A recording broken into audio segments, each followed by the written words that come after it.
Halo, assalamualaikum warahmatullahi wabarakatuh.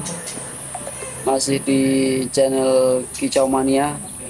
Salam Kicau Mania, salam satu hobi.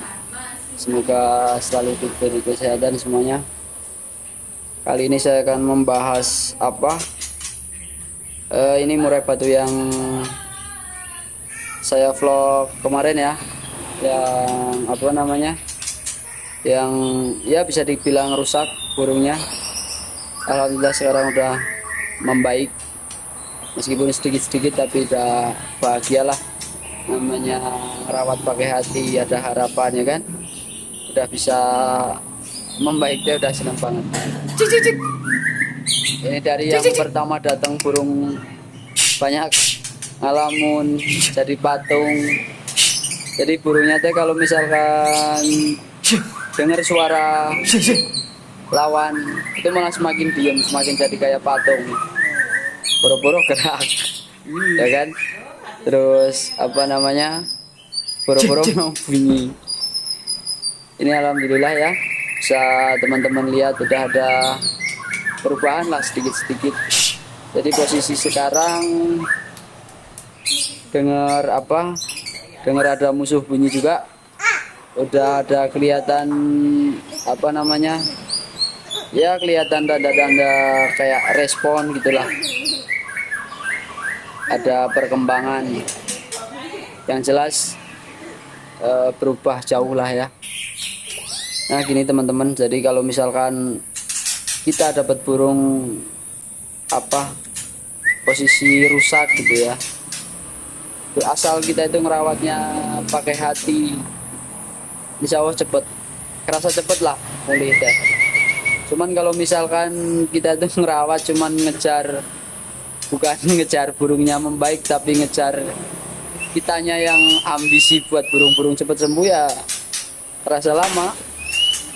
Itu sepengalaman saya. Jadi ini saya akan berbagi apa namanya, berbagi pengalaman apa yang saya alami ya, bukan bukan bukan kata orang, bukan kata A B C D, cuman ini yang saya alami.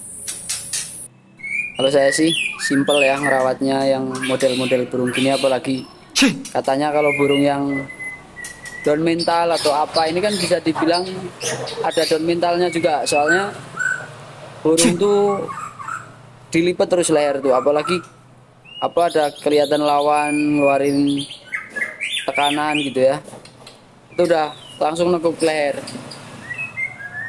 Jadi kalau mungkin ada yang bilang apa namanya, kalau ngerawat burung kayak gini harus disendirikan, diungsikan kayak gitu kan. Iya kalau yang rumahnya gede, iya kalau yang sultan rumahnya banyak, iya kalau yang punya duit bisa nitipin ke siapa aja. Ya kalau kayak saya udah tempatnya seadanya, jadi ya apalagi namanya manusia, punya burung satu kurang aja, masih kurang aja, nambah lagi, udah wajar lah ya. Jadi saya sebisa saya, meskipun di rumah ada murai batu gacor juga bismillah niat, ya alhamdulillah ternyata membaik juga. Kata saya mah yang penting jangan sampai saling lihat lah ya. Terus ya gimana kita yang kondisiin, rada dijauhin ya kan, misalnya yang gacor di depan, yang kita lagi rawat, kita lagi perbaiki ya di belakang kayak gitu. Tapi yang nggak tahu ini besok hasilnya kayak apa kalau udah saya bawa ke lapang, belum tahu.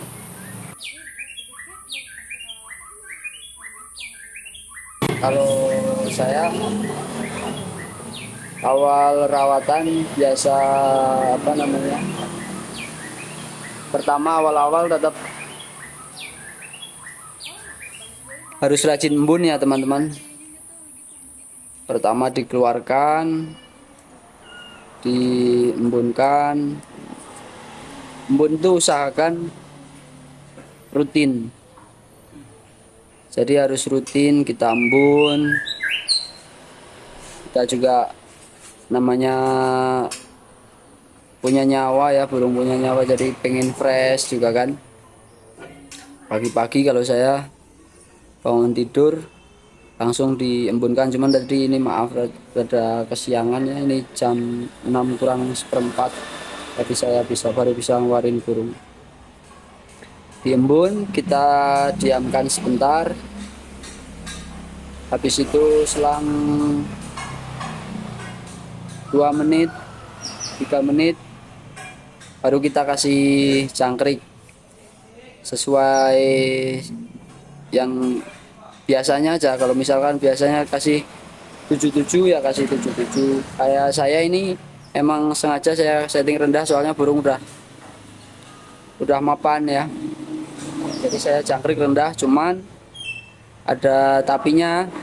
Jadi selama pengondisian dari awal rusak itu udah saya full kroto dulu sampai 5 hari, pokoknya sampai kelihatan ada birahinya lah ya, ada ngerewek gitu. Saya full kroto sampai 5 hari kalau ini.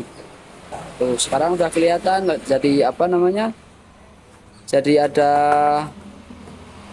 keluar inilah, keluar Victornya, terus ada birahi, meskipun baru sedikit-sedikit, seenggaknya ada respon dari dengar lawan bunyi teh, ada respon, terus kelihatan ada birahi, kelihatan keluar Victor, udah pasti nanti akan membaik.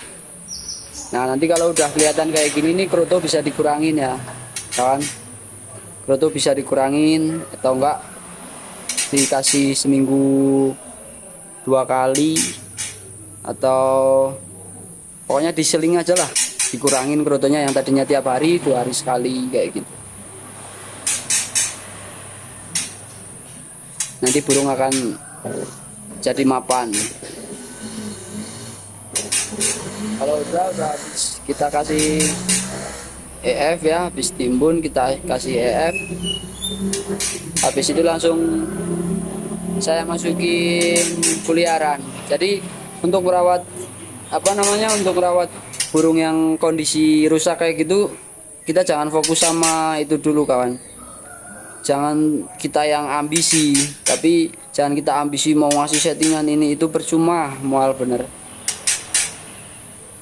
Jadi yang pertama itu gimana caranya burung itu udah apa, bisa keluar birahi, bisa keluar Victor, baru nanti kalau udah gacor perlahan kita cari settingan. Kalau langsung kita genjot setting orang, ibarat mesin aja, mesin belum jadi udah disetang setting ya, jadi tambah nggak karuan ya kan. Jadi fokus ke apa, kondisi mental burung dulu, fokus ke birahi burung dulu ya kan. Kalau gimana caranya burung itu mau bunyi, terus mau biar nyaman ya kan.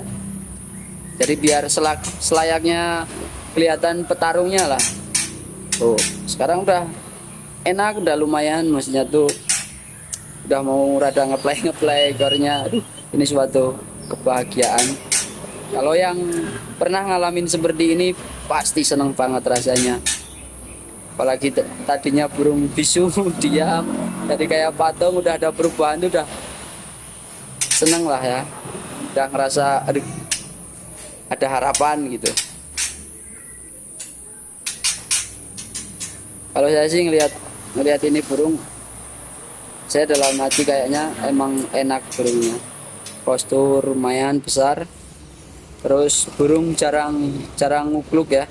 Jadi meskipun kondisi kayak gini juga jarang keluar bunyi ngukluk deh ternyata.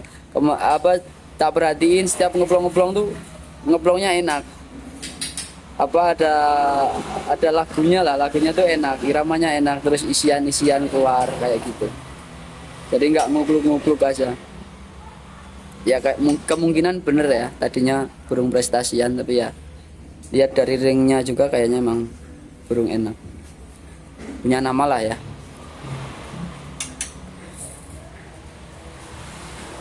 Jadi kembali ke apa namanya, ke perawatan ya. Habis kita umbar,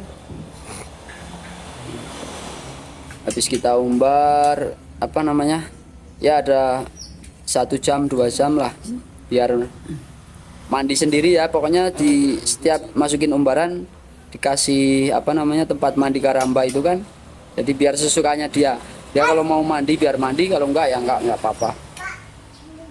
Nanti kalau udah rada kelihatan puas di kuliaran, kita keluarin. Jadi dari itu juga kita harus ngamati ya teman-teman, apa namanya, burung ini pengen udah di kuliaran atau pengen terus di kuliaran, kita lihat ya. Jadi harus dipahami juga sih karakter burung tuh. Yang paling penting emang karakter burung. Jadi kita pahami, kita amati. Oh ya ini udah pengen dijemur. Oh ya ini apa udah pengen berteduh. Jadi kita harus tahu. Kalau kelihatan udah rada capek di kuliaran, kita keluarkan, kita jemur ya, jemur tipis biar dia kelihatan seger, sehat. Nanti kalau udah ngerasa dia udah anget, pasti burung tuh nggak nyaman, gelisah, pengennya diangkat. Nah kalau udah kayak gitu, kita angin-anginkan sambil dikasih itu ya, biar memancing apa fikternya, biar mancing emosinya. Ditempel aja sama burung kecil-kecil. Kalau saya itu apa ya, bisa dilihat teman-teman. Kalau saya nempelnya pakai konin ya. Itu koninnya juga lumayan gacor. Saya bela-belain tuh ngerawat burung rusak. Saya sengaja nyari konin yang gacor buat ditempel. Kalau untuk kayak para pemain kadang ada yang apa dikasih burjil masukin ke sangkar, saya nggak tega, terus terang aja. Lihat udah pasti dihajar mau kayak gimana juga, makanya saya mending saya tempel kayak gitu. Lama-lama juga pulih, alhamdulillah membaik.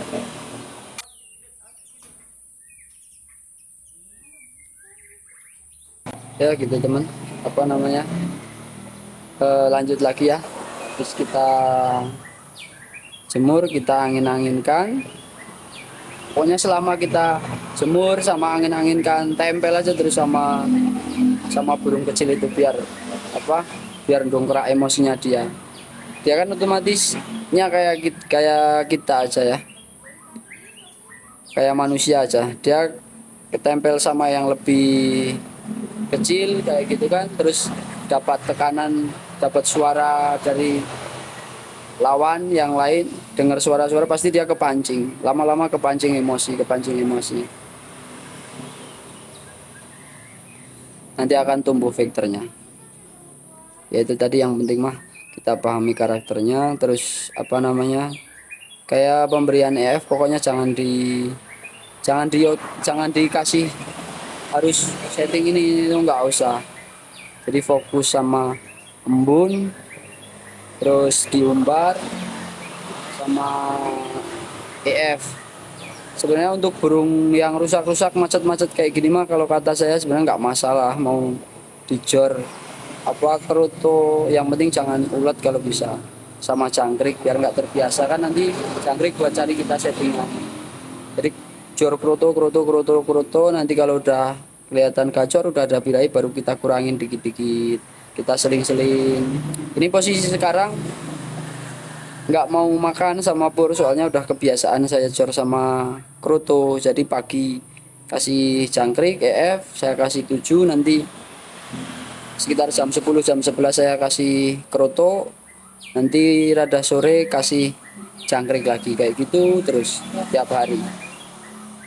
Tapi alhamdulillah ada hasil ya teman.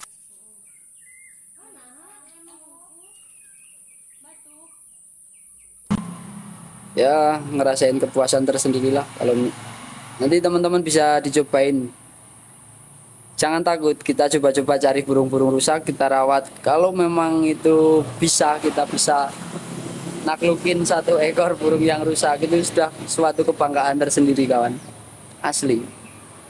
Untuk teman-teman yang sering, apalagi yang dagang ya, kalau yang dagang-dagang pasti gitu kan, pengennya dia cari untung, jadi nyarinya yang murah-murah. Kalau yang pinter-pinter ngerawat burung kan nyarinya yang rusak-rusak, nanti kita pulihin. Meskipun itu butuh proses, tapi begitu burung itu jadi, biasanya mahal, apalagi yang pinter kan biasanya nyari yang murah-murah rusak-rusak tapi burung kelihatan prospek, apalagi ada ringnya kan, ring tanda pengenal, misalkan peternak si A peternak si B, oh itu burungnya bagus-bagus. Biasanya kalau pedagang mau ngambil dengan harga yang murah pasti, dia nggak munafik namanya pedagang, pasti nyari untung lah ya, jadi ya wajar-wajar aja.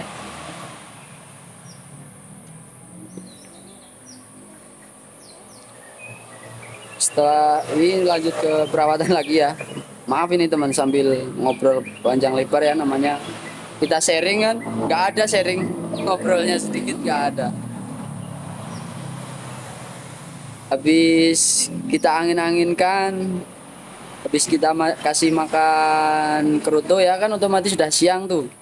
Pas posisi kita angin-anginkan tuh, udah siang kita kasih makan kerutu, langsung kita kerodong. Kalau saya kerodong tapi posisi si apa namanya kancingan dibuka ya, jadi biarin kebuka si kancingannya, asal yang penting jangan lihat burung aja. Tapi si konin otomatis di sampingnya terus, jadi meskipun dikerodong juga saya taruh sampingnya, biar apa, biar pulih mentalnya kan. Dia kan pasti risih lama-lama dengar burung kecil gacor kan, pasti risih ya, pasti emosi, biar kepancing. Udah gitu, setelah dikerodong udah gitu aja perawatan harian itu, terus dirawat gitu terus, nanti pasti ada perkembangan, pasti ada perubahan.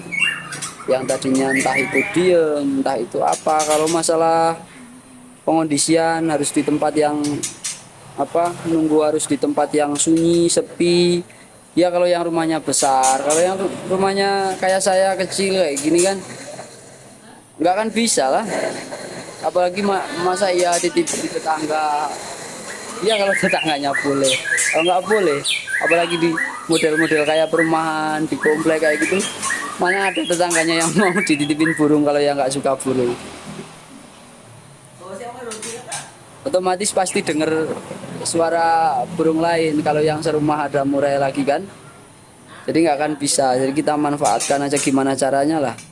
Kalau saya ya emang yang pasti, meskipun nggak saya kondisiin di rumah sendirian, tapi pasti saya jauhin, yang penting nggak saling lihat gitu aja. Terus misalkan dengar suaranya yang nggak terlalu kena tekanan kayak gitu kan, kayak yang burung gacor itu misalkan nggak lihat musuh kan, nggak mungkin dia ngeluarin bunyi-bunyi tekanan kayak gitu kan, jarang lah, meskipun ada tapi jarang, rata-rata paling ngukluk, jarang ngeluarin tekanan, kecuali lihat musuh pasti neken-neken gitu aja.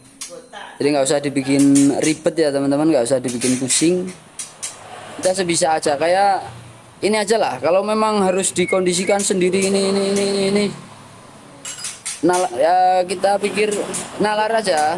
Kayak apa sekarang sekolah-sekolah murai batu itu yang dirawat nggak cuma 1, 2, 10, bahkan bisa 20, bisa 30, nyatanya pada bisa membaik, bisa sembuh ya kan, meskipun harus butuh proses lama. Namanya hobi mah nggak ya, kalau yang benar-benar hobi bodoh amat lah masalah proses, masalah kadang bahkan sampai masalah biaya. Namanya hobi itu berat, emang berat. Jadi kalau untuk apa cuman sekedar hobi-hobian musim-musiman nggak akan kuat, melihara burung yang aneh-aneh nggak akan kuat. Tapi kalau yang emang benar-benar orang hobi ya pasti bisa. Tapi ya gitu, kayak misalkan saya sendiri ya, saya mau ngerawat apa, rawat yang kayak gini posisi rusak, tapi saya dalam hati ya saya harus punya mainan yang udah gacor, yang apa, jadi bisa ada hiburan, selingan buat kegantangan apa ya kan. Terus ditambah sama kemarin sama bapak dibawain cucak hijau dari Jawa, itu bisa dipakai selingan, jadi saya nggak terlalu fokus ke yang rusak, jadi bisa mainan pakai yang lain, jadi nggak kerasa, tahu-tahu udah ada bunyi burung kayak gitu kan. Namanya hobi berat lah, intinya hobi itu orang suka ya, bukan orang nyari bukan orang sekedar nyari cuan, meskipun kadang-kadang kita cari cuan, burung udah jadi udah enak di lapang ada yang nawar tinggi lepas kayak gitu kan, itu rezeki lewat hobi lah ya. Bisa dibilang kayak gitu, soalnya saya juga pernah gitu mungkin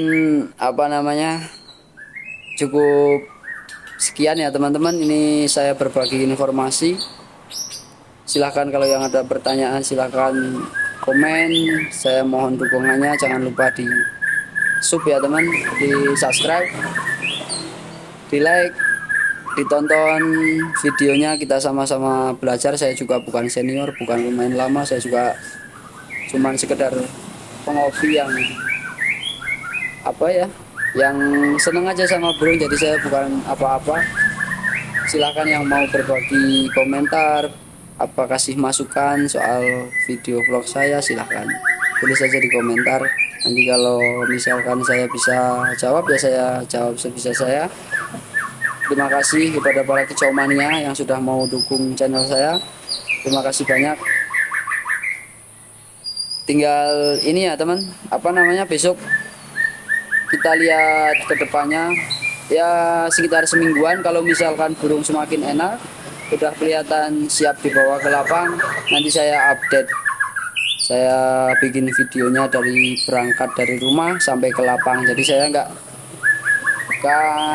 bukan asal-asal bikin konten ya, jadi ini real meskipun video nggak live, soalnya belum bisa live. Nanti kalau misalkan mau berangkat lapang, saya video dari rumah sampai lapang. Oke, terima kasih banyak. Assalamualaikum warahmatullahi wabarakatuh.